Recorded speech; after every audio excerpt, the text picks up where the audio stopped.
বিগত প্রায় 12টি বছর যাবৎ আমরা রাজপথে আন্দোলন করেছি, সংগ্রাম করেছি, নির্যাতিত হয়েছি।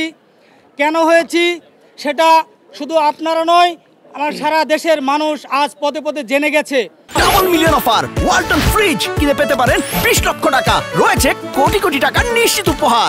আমরা দীর্ঘ 12টি বছর যাবৎ চাকরিতে আবেদনের বয়স সীমা 35 করার জন্য এবং ন্যূনতম 35 করার জন্য এবং শর্ত সাপেক্ষে উন্মুক্ত করার জন্য আমরা দীর্ঘদিন লড়াই সংগ্রাম করে এসেছি রাজপথে।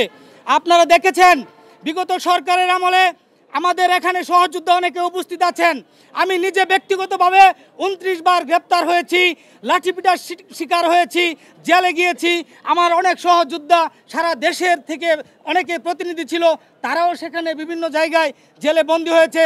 আমাদের চোখ মুখ বন্ধ করে আমাদেরকে র্যাব এসে, ডিবি এসে বিভিন্ন জায়গায় নিয়ে গেছে, উঠিয়ে নিয়ে গেছে। আমাদের পরিবারকে হেনস্থা করেছে, আমাদেরকে বিভিন্ন জায়গায় নিয়ে গিয়েছে। তারপরেও আমরা দমে যাইনি। কেন দমে যাইনি আপনারা জানেন, আমরা একটি যৌক্তিক দাবি নিয়ে আমরা এগিয়েছি। সেই জন্য আমরা বিগত সরকারকেও বারবার বলেছি, বিগত সরকারের সংসদ থেকে শুরু করে এমন কোনো মন্ত্রী এমপি ছিল না যাদের কারণে আমাদের এই সুরটা বাজেনি, কিন্তু তারা স্বৈরাচারের ভূমিকায় গিয়ে আমাদের এই আন্দোলনকে নস্যাৎ করার জন্য, আমাদেরকে টুকরো টুকরো করার জন্য, আমাদের এই সাংগঠনিক শক্তিকে ভেঙে দেওয়ার জন্য বারবার অপচেষ্টা করে গিয়েছে। কিন্তু তারপরেও আমরা দমে যাইনি, বিভিন্নভাবে নির্যাতনের শিকার হয়েছি। তারপরেও আজকে আমরা দেখেছেন রাজপথে আমরা ঠিকই দাঁড়িয়েছি। এই সরকারে এসে যখন আমরা এই ছাত্র সমাজ, সারা দেশের নির্যাতিত ছাত্র সমাজকে নিয়ে রাজপথে আমরা একটি ন্যায্য দাবির জন্য আমরা তাদের কাছে হাত পেতে ভিক্ষার মতো চাচ্ছি, তারা আমাদেরকে কোনো ফ্লোর দিচ্ছে না।